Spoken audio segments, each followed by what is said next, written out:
री नीट 2026 का एक ऐसा गेम चेंजर मैं लेकर के आया हूं जिसके बाद अगर आपके मार्क्स बहुत कम आ रहे थे तो एक अच्छा मार्क्स अटेन करने का आपको मौका जरूर मिलेगा। क्योंकि अभी सबसे बड़ी प्रॉब्लम ये आ रही है कि सर पेपर टफ आएगा, पेपर इजी आएगा, कैसा आएगा, पेपर बहुत टफ आएगा, आपको ऐसा लग रहा होगा। लेकिन मैं आपसे ये कहना चाहता हूं कि इन सभी बातों का भी साइड अपार्ट करके ना, ये 20 डेज के रोड मैप को एक बार आप लोग यहां पर ध्यान से सुन लेना, आपका सारा काम हो जाएगा। और मैं आपको फिर बताता हूं कि ये कोई मैं यहां पर ऐसे ही लेकर नहीं आया कि भाई आया उठ करके और बस कोई भी रोड मैप लिया और लगा दिया, ऐसा कुछ भी नहीं है। बहुत डिटेल स्टडी के बाद मैंने यहां पर 3 कैटेगरी के बच्चों को रखा है। नंबर 1 तो वो है जो 100-200 के आसपास रहे थे नीट 2026 में, यानी कि आपका नीट 2026 हुआ, उसके अंदर आपका स्कोर आपको पता चल गया होगा क्योंकि आप लोगों ने आंसर की से मैच कर लिया होगा। अब उसमें 3 कैटेगरी के बच्चे थे जिन्हें मैंने रखा हुआ है। नंबर 1 कैटेगरी उन बच्चों की थी जो 100 से 200 नंबर की रेंज में थे। नंबर 2 वो बच्चे थे जो 400, 500, 550 के आसपास कहीं घूम रहे थे। और टाइप 3 कैटेगरी उन बच्चों की थी जो 600 और 650 से भी ऊपर मार्क्स को स्कोर कर रहे थे। अब समझने वाली बात यह है कि जैसे 3 कैटेगरी के बच्चे होते हैं, यानी टाइप 1, टाइप 2 और टाइप 3, जैसे हमने बात की, अब तीनों ही तरह के बच्चों के लिए जो स्टडी मटेरियल रहेगा ना, वो प्रॉपरली अलग रहेगा। यानी कि आपका जो रोड मैप रहने वाला है वो हर कैटेगरी के बच्चे के लिए अलग अलग रहने वाला है कि आप कौन से टाइप के अंदर लाई करते हैं। अगर आपको लगता है कि आपके मार्क्स 100-200 आ रहे हैं तो आप खुद सोचो, कुछ एडवांस लेवल के क्वेश्चन करने का क्या फायदा जब आपके बेसिक्स ही क्लियर नहीं है। बहुत सारे चैप्टर पढ़ने का क्या फायदा जब आपको कुछ आता ही नहीं है। तो आपका बिल्कुल रोड मैप अलग रहने वाला है। टाइप 2 की बात करते हैं। अगर आप 400, 500 या 550 के आसपास में कहीं पर लाई कर रहे थे आप नीट 2026 के अंदर, ठीक है, तो आपको यह समझना होगा कि आप ऑलरेडी सारी चीजें जानते हैं, बस कुछ सिली मिस्टेक रह गई, कुछ क्वेश्चन प्रैक्टिस कम रह गई, कुछ एनालिसिस ढंग से नहीं हो पाया, या फिर एनालिसिस होने के बाद उसका प्रॉपर ब्रेकडाउन आप लोगों ने नहीं किया, जिसके चलते आपके मार्क्स बहुत अच्छे नहीं हो पाए। अच्छे तो हैं, 500, 550 को मैं अच्छा मानता हूं, लेकिन मेरे लिए अच्छा तो वही है ना यार जिसमें सिलेक्शन हो जाए, और सिलेक्शन इतने में हो नहीं पाएगा। अब हम आगे चलते हैं। थर्ड कैटेगरी का बच्चा जो 600, 650 और उससे भी ऊपर मार्क्स लेकर आ रहा था, उसका सिलेक्शन तो 100% कंफर्म था। और मैं बोलूंगा कि उसका सिलेक्शन यहां भी कंफर्म होगा, क्योंकि आपको ओवर स्टडी करनी ही नहीं है। आपको चाहिए एक स्ट्रिक्ट टाइम प्लानर, और साथ में ये तीनों टाइप के बच्चे एक बात सुन ले कि आपको पूरे 6 से 7 घंटे दिन में, मतलब रात में सोना है, दिन नहीं रात में आपको 6 से 7 घंटे बच्चों सोना ही पड़ेगा। क्योंकि ना बहुत बार हमें ऐसा लगता है कि हम थोड़ा सा ना कम सो लेते हैं, एक काम करते हैं कम सो लेते हैं। जैसे मैं अगर अपनी बात बताऊं तो मुझे कभी कभी ऐसा रियलाइज होता है कि एक काम करते हैं, कल ऑफिस में वर्कलोड थोड़ा सा ज्यादा है, आज 4-5 घंटे सो जाता हूं, रात को काम करूंगा, फिर अगले दिन काम कर लूंगा। लेकिन मैं ये फील कर पाता हूं, मैं पर्सनली बेस पे बता रहा हूं, मैं अगले दिन ये फील करता हूं कि अगर मैं रात को 4-5 घंटे सोया ना, तो नेक्स्ट डे जो मुझे लगता है कि बहुत ज्यादा प्रोडक्टिव रहना चाहिए, भाई साहब उसकी प्रोडक्टिविटी बिल्कुल जीरो हो जाती है। या तो मैं नींद में ऐसे ऐसे कहीं पर बैठा हूँगा, या मेरा दिमाग कहीं और होगा, बॉडी यहाँ पर है, तो ये सारी चीजें बेकार है। लेकिन जिस दिन मैं 6 से 7 घंटे की नींद लेता हूँ, मस्त भयंकर एकदम प्रॉपर कंसिस्टेंसी, प्रोडक्टिविटी पीक पर होती है, मजा आता है। एक एक करके बात करते हैं बच्चों आपके टाइप के अकॉर्डिंग। सारे बच्चे इसे सुन लेना, ये मैं यहां पर कोई ऐसी शॉर्ट वीडियो लेकर नहीं आया कि 1 मिनट 2 मिनट के अंदर समझा दिया, बहुत अच्छे से डिटेल में हर चीज के ऊपर बात करेंगे आपके लिए। चलिए, सबसे पहले आपका गोल क्लियर होगा बिल्कुल कि भाई मुझे डॉक्टर बनना है, और अपने दिमाग से ना एक बात को तो बिल्कुल निकाल दो कि सर या फिर भैया हमें ना ये डर लग रहा है कि पेपर बहुत ज्यादा टफ आएगा। एक बात बता, अगर अभी इस समय पर हम ये सोच विचार करने लग जाए कि भाई पेपर बहुत टफ आएगा, तो हमारा अब का टाइम तो हमने वेस्ट कर दिया ना, पूरे तरीके से इस टाइम को हमने खत्म कर दिया। ये नहीं करना। अब हम सबसे पहले बात करते हैं टाइप 1 के स्टूडेंट की। ये वो बच्चे हैं जिन बच्चों ने 100 या फिर 200 के आसपास स्कोर किया होगा, किसमें, नीट 2026 में। ठीक है, जो आपने 26 का पेपर दिया था उसके अंदर जो आपके मार्क्स रहे वो 100 से 200 के आसपास रहे। अब आपको घबराहट सबसे ज्यादा होगी। अच्छा, घबराहट कुछ बच्चों को होगी भी और नहीं भी। कुछ बच्चों ने ऑलरेडी सोच लिया होगा 2027 में ड्रॉप लेने के लिए, सोचा होगा ना कि भाई अगले साल के लिए ड्रॉप ले लेते हैं। लेकिन कुछ बच्चों को मौका मिल गया, उनके तबीयत खराब थी, कुछ भी रहा हो, मतलब 100-200 के मार्क्स के लिए हम लोग बात करेंगे। अब देखो, आपके लिए सबसे इंपॉर्टेंट क्या है, क्या ये पॉसिबल है कि आप लोग 20-22 दिन के अंदर अपना पूरा सिलेबस कंप्लीट कर दें, सारे के सारे 28 चैप्टर के, फिजिक्स के, केमिस्ट्री के, सारे सारे जूलॉजी बॉटनी सब खत्म कर दें? अगर मैं आप लोगों से सच्चाई बोलूं तो नहीं, सारी चीजें आप लोग इस समय पर खत्म नहीं कर सकते। तो बिल्कुल एकदम उसमें चलते हैं सिस्टमिक तरीके से। मैंने कहा ना, बिल्कुल प्रॉपरली सिस्टमिक तरीके से रहेंगे। सबसे पहले आपको ना एनसीईआरटी को प्रायोरिटी देना है, इस बात के लिए याद रखना।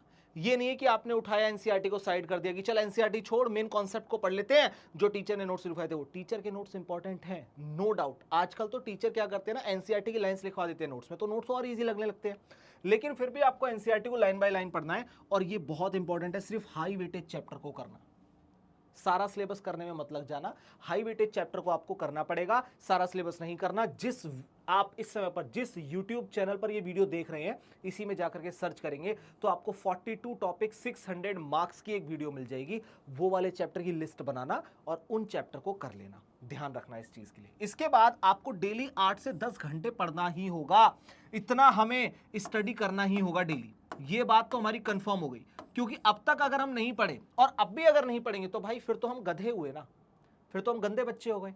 हमें तो अच्छा बच्चा बनना है ना, हमें तो डॉक्टर बनना है, राजा बेटा बनना है।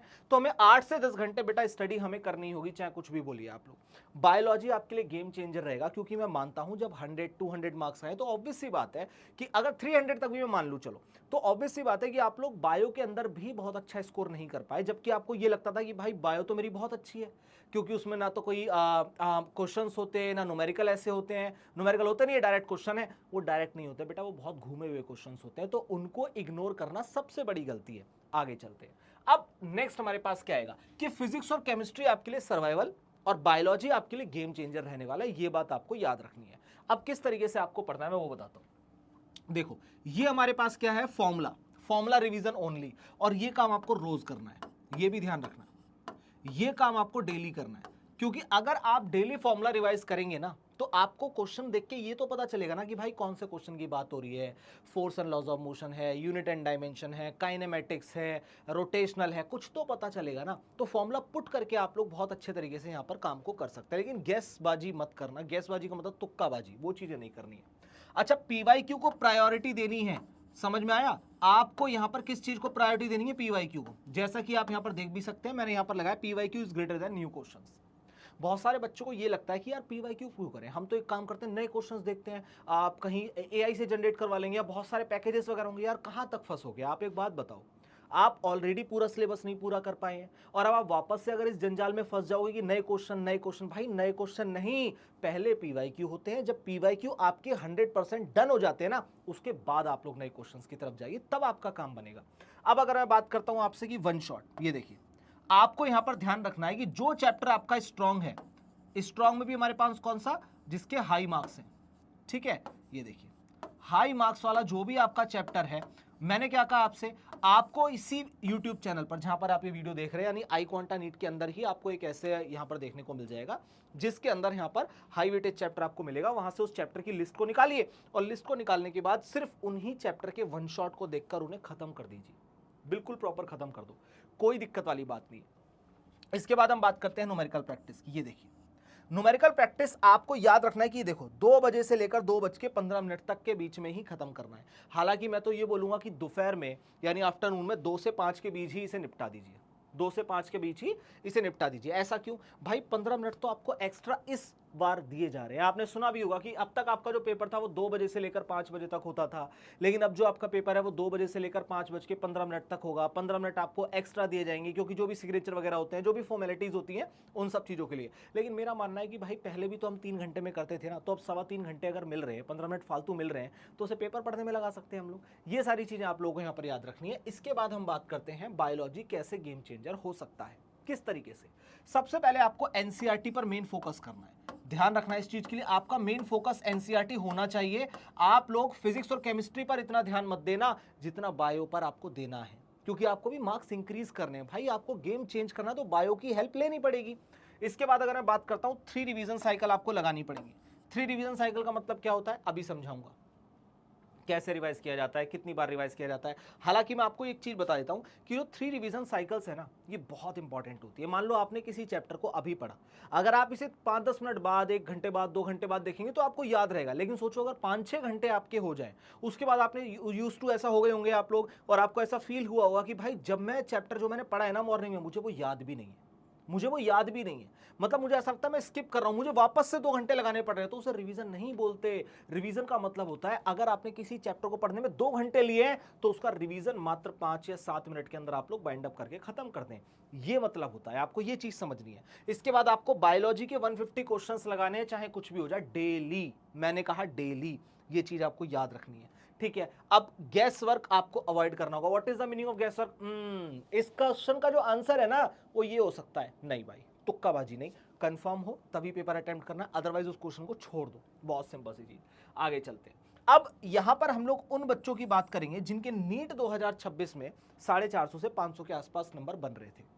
अब ये बच्चे मीडियोकर वाले रह जाते हैं। देखो, जिनके बहुत लो स्कोर है वो बच्चा तो जानता है मुझे अगले साल के लिए ड्रॉप लेना पड़ेगा। जो बच्चा बहुत ज्यादा हाई स्कोरर है उसे पता है कि भाई उसका सिलेक्शन हो जाएगा। ठीक है, अब खतरे की घंटी जो है ना वो इन लोगों पर आती है, क्योंकि ना तो ये अगले ड्रॉप का सोच पाते क्योंकि ऑलरेडी मार्क्स इनके बॉर्डर लाइन पर होते हैं 500 के आसपास, 550 के आसपास। अब ये लोग ना ड्रॉप के लिए सोच पाते आगे, और इस बार भी सिलेक्शन मिल नहीं पाता, तो ये बच्चे लटक जाते हैं। इन बच्चों के साथ ज्यादा बुरा होता है। लेकिन मैं आपके लिए भी एक गेम चेंजर लेकर आया हूं। अभी टाइप 1 वाले स्टूडेंट ने ये वाली वीडियो देख ली होगी, आप जाकर प्रैक्टिस करना शुरू करें। और इस वीडियो के अंदर टाइप 2 वाले बच्चे जो थे वो यहां पर बैठे रहे, जो 450 से 500 के बीच में लाई कर रहे थे। अब एक बात याद रखना कि टाइप 1 वाले बच्चों ने जितना पोर्शन अब तक देखा है, अब थोड़ा सा आगे की तरफ बढ़ने की कोशिश करो। कैसे पढ़ते हैं, क्या पढ़ते हैं, सारी चीजें एक बार नोटिस करते हैं।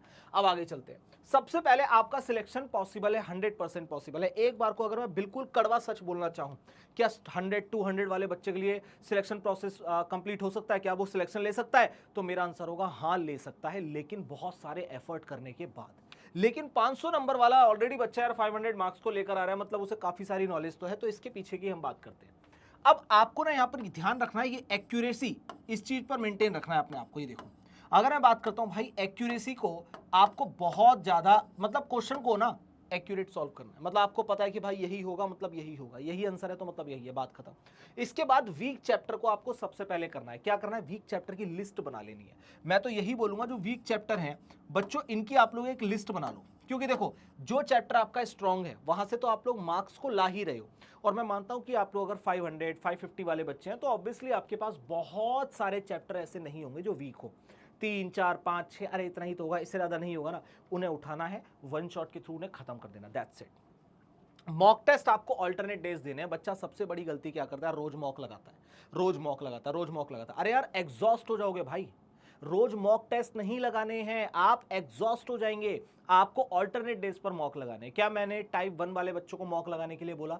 मैंने बिल्कुल भी नहीं बोला। मैंने उनसे कहा कि पीवाईक्यू की प्रैक्टिस करनी है। उनके लिए मॉक सिर्फ एक ही चीज है, 2015 का पेपर उठाओ, मॉक की तरह सॉल्व करो। 2016 का पेपर उठाओ, मॉक की तरह सॉल्व करो। अरे सर, 2016 का पेपर तो रटा हुआ है। अच्छी बात है, वापस से सॉल्व कर, तेरा ही कॉन्फिडेंस बूस्ट होगा कि बताओ यार, इसमें तो मेरे आराम से 690 बन पा रहे हैं, क्योंकि मुझे आंसर आते हैं। सॉल्यूशन याद हो जाना चाहिए आपको, बहुत सिंपल सी चीज। अगर 100-200 के बीच मार्क्स वाले आप बच्चे हैं तो सॉल्यूशन याद हो जाना चाहिए। लेकिन आप लोग ऑल्टरनेट डेज में सबसे पहले यहां पर क्या करेंगे? मॉक टेस्ट लगाएंगे, और मॉक टेस्ट लगाने के बाद आप लोग इसका प्रॉपर एनालिसिस करेंगे। ये बच्चा बहुत ज्यादा स्किप करता है, ध्यान रखना, और ये चीज हमें नहीं करनी है। क्योंकि अगर आपने किसी भी चीज का प्रॉपर एनालिसिस नहीं किया तो फिर वो चीज आपकी की हुई वेस्ट हो गई।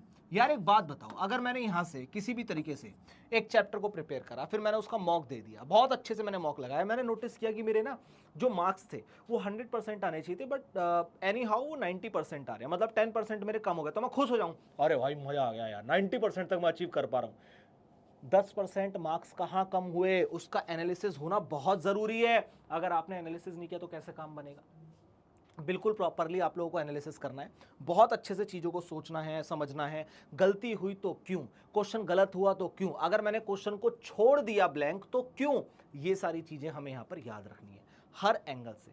अब अगर हम बात करते हैं सिली मिस्टेक को आपको कंट्रोल करना है, तो इसके लिए क्या करना होगा? आपको एरर नोटबुक बना लो। मैं तो सिंपल बच्चों को यही बोलता हूँ कि जो भी आपके पास लगता है आपको कि गलतियां हो रही हैं, तो क्या करना है? आपको एरर नोटबुक बना लेनी है। एरर नोटबुक आपकी बहुत ज़्यादा हेल्प करती है किसी भी चीज में मार्क्स को अच्छा करने के लिए। ये देखिए, अगर हम लोग बात करें एरर नोटबुक, सर ये क्या होती है? मान लो मैंने मॉक दिया, मॉक देने के बाद मैंने ये आइडेंटिफाई किया कि मेरे जो 10% मार्क्स कम हुए हैं वो किसी पर्टिकुलर टॉपिक की वजह से हो रहे हैं, किसी पर्टिकुलर चैप्टर की वजह से हो रहे हैं, किसी पर्टिकुलर सिली मिस्टेक की वजह से हो रहे हैं, कैलकुलेशन हो, या मैं ठीक तरीके से पढ़ नहीं पा रहा, या मैं बहुत ज्यादा आफत मचा रहा हूं क्वेश्चन करने में, जल्दबाजी कर रहा हूं, तो ये सारी चीजें मैं वहां पर लिख लूंगा। अब मैं लिखने के बाद क्या करूंगा? जब मैं अगला मॉक टेस्ट दूंगा तब मैं अपनी गलतियों को रिमाइंड करके जाऊंगा कि मुझे ये गलतियां नहीं करनी। ऑटोमेटिकली आपके मार्क्स 90% से सीधा 95 और 98 की तरफ कूदने लग जाएंगे, और फिर आपका सिलेक्शन बहुत जल्दी से हो जाएगा। तो ये सारे पॉइंट अब आप देख रहे होंगे मैं कैसे एक एक बारीकी से पॉइंट को लेकर आया हूं आपको समझाने के लिए। अगली चीज चलते हैं, क्वेश्चन प्रैक्टिस की स्ट्रेटेजी क्या रहनी चाहिए। मैंने बताया आपको मॉक लगाना है, मॉक के बाद आपको एनालिसिस करना है, एनालिसिस करने के बाद एरर नोटबुक बनानी है और वहां पर सारी गलतियां नोट डाउन करनी है।